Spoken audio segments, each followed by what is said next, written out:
Petrus Groevier, and I'm part of Missio Dei. And Missio Dei is a farm community actually in Ficksburg, South Africa, on the border of Lesotho. And yeah, we are a group of farmers with a passion for the kingdom of God. Our project started 12 years ago.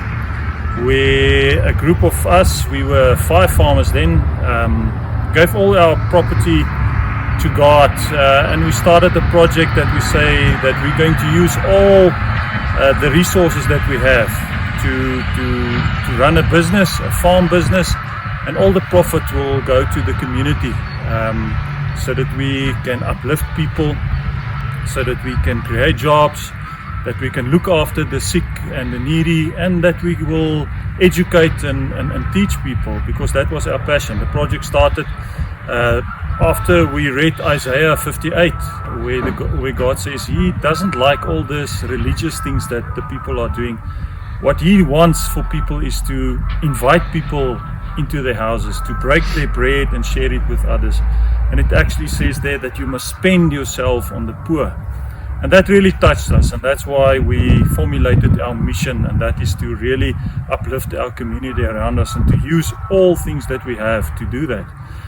And yeah, so during that time, since now our farm, the project grew in members, so we are now 8 farmers all farming together. And our first project was a hospice that we started 12 years ago. We renovated one of the farmhouses on the farm, and to serve as a place where destitute people can come, and especially sick people. So we have there a place where 14, actually now 15 full-time patients are treated through people that we trained, and there's a personnel looking after them 24/7. Yes, and after that, God really inspired us to say there's a big need in rural areas like where we are to teach children, because the government closed all farm schools in the area. And these kids didn't have anywhere to go, and the schools that the government provided, were not up to standard. And so we felt that God really inspires us to try to find a solution for that. And my sister Geert, she was the one driving this whole process.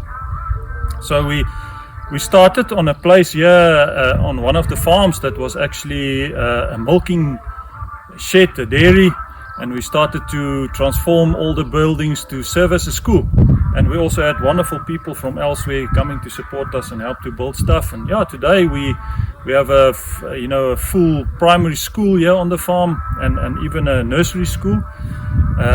And we transport kids from around the whole area to come to our school to learn here, and especially our passion is to help these kids to become stewards in the kingdom of God. So we train them in their knowledge of Christ, and we train them in academics. And yeah, we're really grateful for the opportunity to have influence in their lives. And then from this project also developed a program where we are busy with kids in other schools in the country, because God put it on our hearts to develop a cost-effective way of reaching more children without building buildings, without appointing qualified teachers that can sometimes be costly. So we started a project where we train people in communities around schools to serve as extra class teachers to grade 3s, to help them to get back on standard, because in South Africa we have really a big problem, a challenge of kids in foundation phase being far behind. So that project was started also from the school,